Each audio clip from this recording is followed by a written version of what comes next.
Cafe. Anyway, look at this.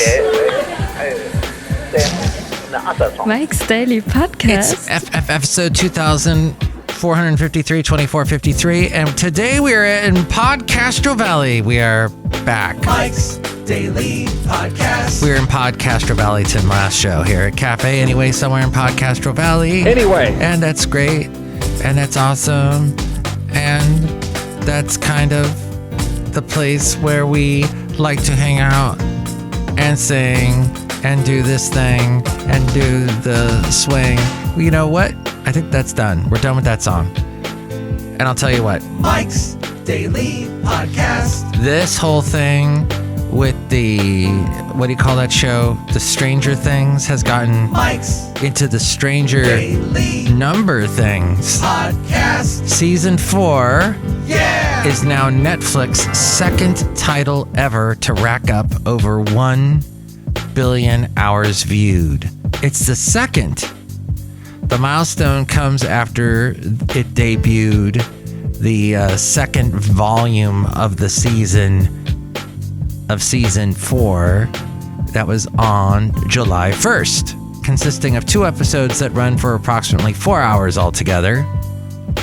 The new episodes brought season 4 up to 1.15 billion hours viewed in total since volume 1 premiered on May 27th. The first Netflix series to cross the 1 billion mark? Yes, you know what it was. Squid Game. That debuted in September of last year. It remains Netflix's most popular TV title ever, which it had 1.65 billion hours viewed. Netflix calculates during each title's first 28 days of availability, after which viewership is no longer counted after the first 28 days. I did not know that. Stranger Things Season 4 is Netflix's most popular English language series ever and second most popular overall, and technically it still has a chance to beat Squid Game because of the season segmented release. And here's today's podcast picture. Viewership of Volume 2 during the 28 days after July 1st will contribute to the popularity tally, though viewership of Volume 1 is already done being counted. We're outside a cafe anyway, somewhere in Podcastro Valley, the last place on earth. And no, we're still inside. I don't know. Oh, that's right. The podcast picture was what that is. Podcast picture is the wonderful sunset from this evening. Yes, very nice. One thing I used to do all the time with the late great Basil the Boxer was go on walks. We'd walk all the time. And I believe with all the walking, I had some pretty strong knees. Now, there's a song that was out in the late 90s where it came out around graduation time. It is credited to Baz Luhrmann, the director of movies like Moulin Rouge and Romeo plus Juliet. But the song he is credited with is this one where I think it's called Wear Your Sunscreen. And it's a guy giving this long 5-minute speech telling the students of the class of 2000 or 1999, I forget what it was, wear your sunscreen. And he gives a bunch of advice, helpful advice. And there's this beat behind it. And there's this one thing he says, though, is be good to your knees. You'll miss them when they're gone. Well, don't go weak in the knees.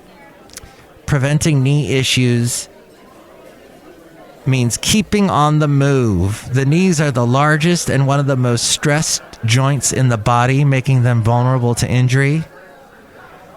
One of the most common ailments for Americans of all ages is knee pain. Common knee problems include torn cartilage, sprains, fractures, underlying medical conditions like rheumatoid arthritis, diabetes. Symptoms can range from mild discomfort to swelling, weakness, stiffness, or inability to straighten the knee. However, the quadriceps and the hamstrings are two muscle groups that support and stabilize the knee joint. If you strengthen these muscle groups, that actually improves knee mobility and keeps them flexible. Strong quadriceps can take pressure and shock off the knee joints. If you increase your range of motion, full range of motion, or ROM, that allows the joint to bend, rotate, or extend. ROM exercises stimulate the joint to provide all kinds of stuff that it needs, including the fluid inside, natural lubrication that maintains the balance and smooth movement of the joints. Gentle, persistent stretching will strengthen and restore the motion of the knee. And also, good posture, proper shoulder, back, knee, and leg posture can prevent pressing on the joints that pressure, and it helps with the supporting muscles. Sitting on your knees, crossing your legs, slouching forward, that puts pressure on the knee and can damage the cartilage. When we slouch or stoop, our center of gravity shifts, which places more stress on our hip and knees. And it's also important to eat right. So shore up your knees with essential joint healthy nutrients, calcium and vitamin D. Also, dairy, leafy greens, canned sardines, salmon, tuna, mackerel, mushrooms, and foods fortified with calcium, vitamin C, and vitamin D contain great bone-boosting nutrients. You should ask your doctor about supplements if you don't get enough bone nutrition from food. It's important to stay hydrated too, as 70% to 80% of joint cartilage consists of water. And less lubrication in the joints, if you lack hydration, will cause joint pain. Drinking more water improves the production of synovial fluid, which reduces inflammation, supports circulation, and maintains cartilage's shock-absorbing properties. A healthy body lessens stress on your joints, so ease the load. Your knees experience an additional 4 pounds of pressure for every extra pound of body weight. Now, as we go outside a cafe anyway, we're bringing Mike's Daily Podcast somewhere in Podcaster Valley. That's about using our knees to go outside. And avoid injuries. Warm up before any workout and cool down afterward. Gentle stretching after strengthening exercises can help ease pain and boost muscle flexibility. Change the intensity of physical exercise activity gradually and stop exercising if you feel any pain. Wear appropriate shoes. You'll miss your feet when they're gone. Oh boy, that happened about 5 years ago. My feet started hurting really bad. And then I got a stress fracture in my feet. And yeah, I missed my feet.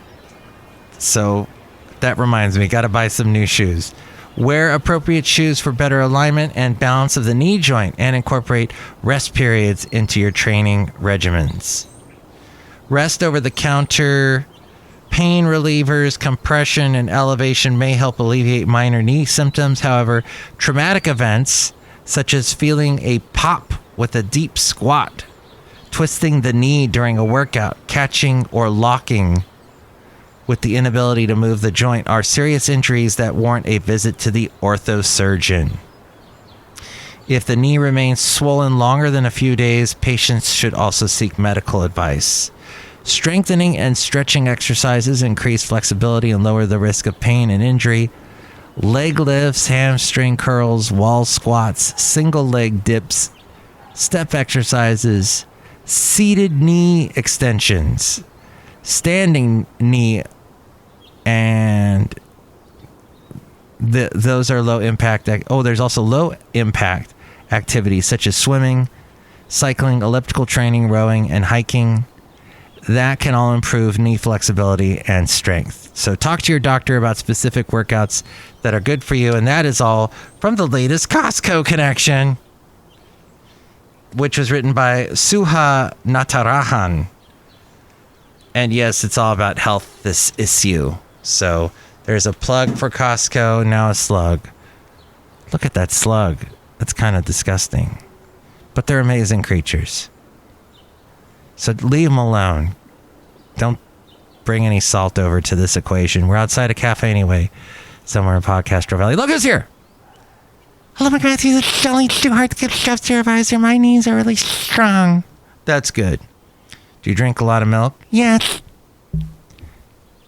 I like milk. It's really good.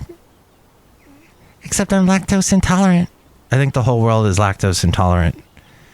But yes, calcium, it's important to have. And maybe that is why I eat so much cheese now. I should eat more cheese. Anything else, Chely? No, that's it, Mike Matthews. I thought you were going to talk about cheese some more. No. Swiss. Gouda.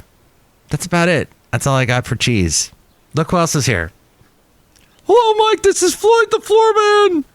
And this is John Deere, the engineer. Mike, that was fascinating. All that talk about cheese and stuff. Mm-mm. Cheese and knees. That's right. Well, we learned a lot on today's podcast. I think today was more of a learning podcast. And that's important, because you don't get those kind of podcasts anywhere else. They don't exist, do they? Okay. Oh, most podcasts have learning stuff in it? Okay. Or some kind of knowledge-based whatever. Huh.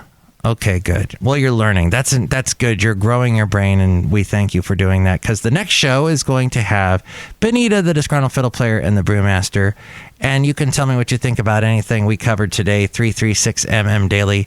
3 + 3 = 6. MM is in Mike Matthews. Daily is in what this podcast has been now for a couple of days. Call now. 336MM Daily. You can also email me and check out the website with all that info. It's A-Frame.